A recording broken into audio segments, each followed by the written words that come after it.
video clips for you. And this is just a recap of some of the incidents that's happened for the immigration in the last few days. And we're going to start off with in Atlanta, Georgia.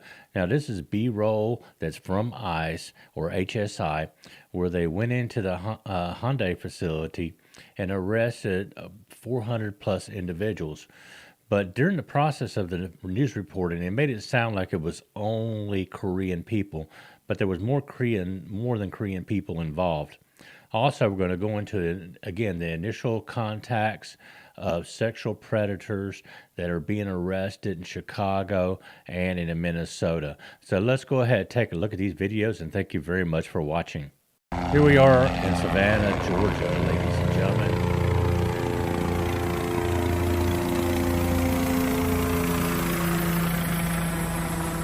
You can see the ICE agents preparing. GSP in position, north side.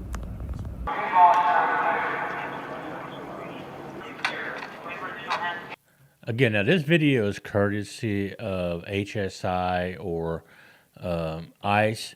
As you can see, there was FBI, state authorities, ICE, and ERO, I think they call it. Anyway, let's continue. Look at this.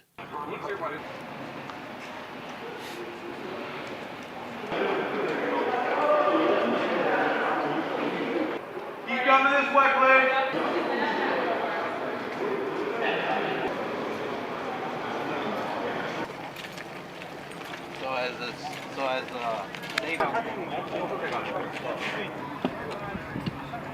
And that's a lot of employees.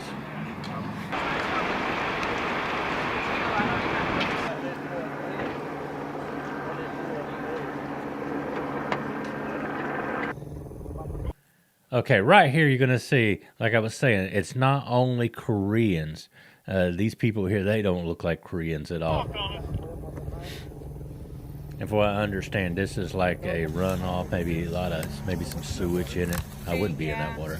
If it wasn't for that, I'm game.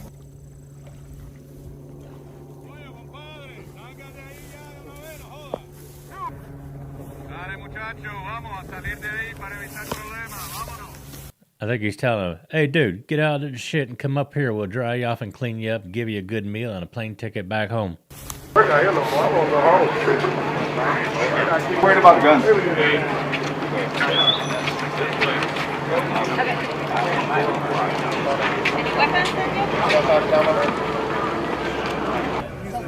No belt. No belt. You keep going.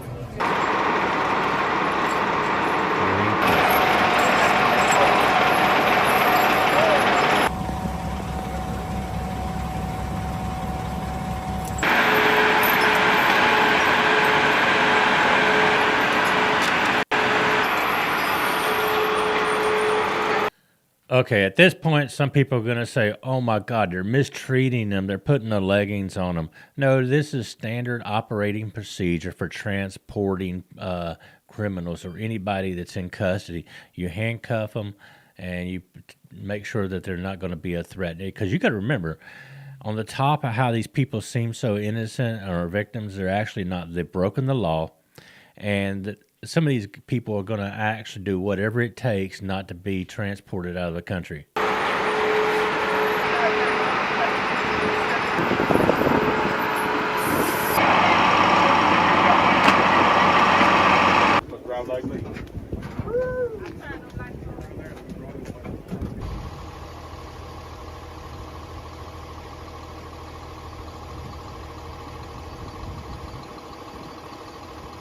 I don't know why. Jenkins reporting live from Chicago. Hi, Greg. Here we in Chicago. Hi, Martha. The surge has begun. You can see the new ICE vehicle. Now, in Chicago, they should do two things. Not only crack down on the illegal immigrants, and I'd say just go to the hotels. Get the information. They got the information. Go to the hotels, start where they're, or the facilities they're holding these illegals at, and just go ahead and ship them out. But they also need to do the surge, too, to get rid of the criminals that are on the streets. The combination of those two, unless you do them together, it won't make a difference. On the streets here in Chicago, we're just outside the Cook County Courthouse, but that surge is part of the ICE-led Operation Midway Blitz that they say is in honor of a beautiful young Chicago woman, Katie Abraham, who was killed by an illegal alien drunk driver back in January of this year. And while we are getting reaction from Illinois Senator Dick Durbin, who says that this blitz won't make Chicagoans safer, let me show you. Midwest Blitz, I'm telling you, or Midway Blitz. Let me tell you, it should be a scrimmage line. Line them up, just go through the town. Like I say, go to all the facilities, get rid of it. Yeah, there's good people, and I can understand that they want to come to the U.S. or in other countries and make a living and support their families, but do it the right way. This video early this morning. I was out with one of ICE's teams, and we arrested this individual. His name is Juan Gaspar, and he is a 43-year-old illegal alien from Mexico. He has been convicted in 2024 of forcibly sexually assaulting a child under the age of 13. He was taken, as you can see here, without incident, but this is all part of the exact sort of violent criminal illegal alien that the ICE operations hope to bring in, apprehend, and ultimately deport. We were riding along with ICE's Deputy Director, Madison Sheehan. She talked a little bit about this operation to us, as well as what she has to say to the Democrats that are criticizing it. Listen. This is an opportunity for us to go into sanctuary cities and work against these sanctuary city policies. Okay, let's talk about this sanctuary city thing. Okay, you got cities like near where I'm at, near Charlotte, North Carolina, Chicago, New York. It's just endless. Durham, Raleigh-Durham area, North Carolina, L.A.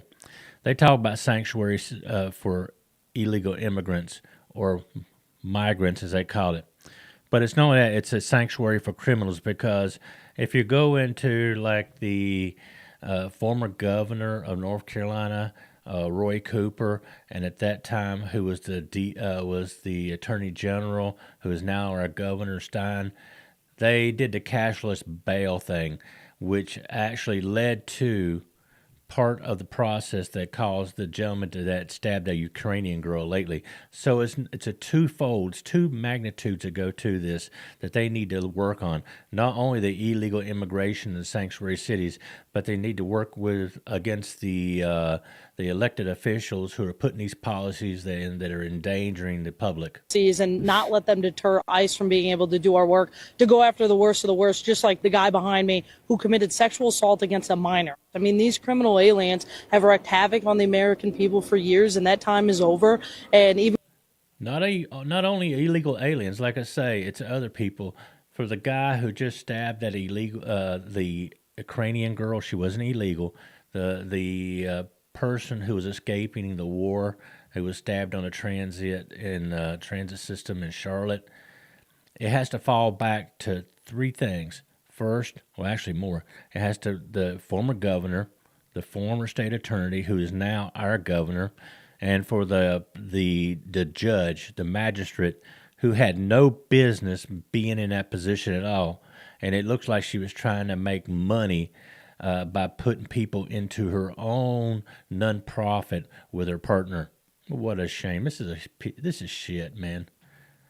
Yeah, it pisses me off so much. when we have pushback from Democrat leadership, that's not going to stop us. We're going to continue to go after the worst of the worst, just like somebody who committed sexual assault against a minor. And this is just day one, Martha. We understand this could go on for weeks as they surge more ICE personnel as well as federal law enforcement partners. Martha? Okay, here's another individual. This guy here is another offender that was arrested in Chicago. Man.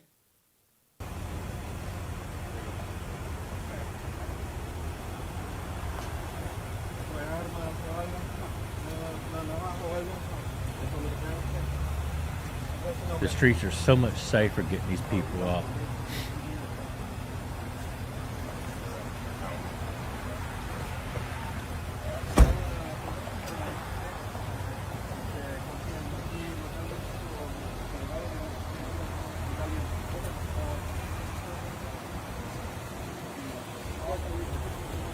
Our first stop is an address in Plymouth. It's the home of a convicted sex offender. Now look at this guy. Now this guy here is, I think it's in Minnesota, and he's a convicted sex offender, an illegal alien, convicted sex offender, who was arrested and did time, and then he was able to go back and get a job, which put him in contact with children. And former director at the Minnesota Department of Education, who Alpha News exposed in June, sparking an online firestorm over the state's hiring practices. Wilson Tindy, a Kenyan national, was convicted of sexually assaulting a sleeping woman in the Twin Cities after breaking into her home.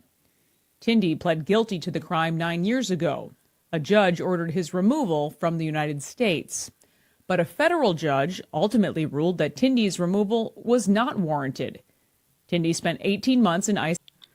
You know what? And I've said it before. I think that these judges and these city officials or politicians order you lose their qualified immunity. If you're a judge and you knowingly release someone who's committed crimes like this, yeah, people can be rehabilitated. But anyway, if they do crimes like this, what they should do is they should be legal liabilities for the judges, for the politicians that allow this city mayors, city councils, quote unquote, creating safe zones and for the feelings of their individuals in their community. Bullshit. Lock them up.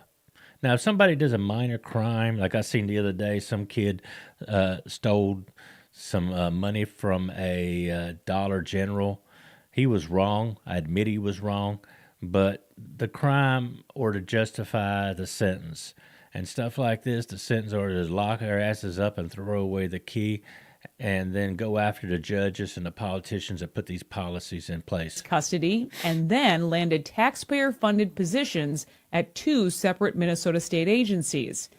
After our reports, Tindy's status has changed. We really have to go through, work with our legal team to make sure that the conviction would qualify for, removability from the U.S. So it did take us kind of a long time and a lot of research with help from our legal team, who are amazing. We did come up with a immigration charge because of his criminality. We do have, a warrant of arrest for him today. So, Good. Just praying all goes well and everyone remains safe during the arrest. So this isn't a random pickup on the street today like the media likes to portray?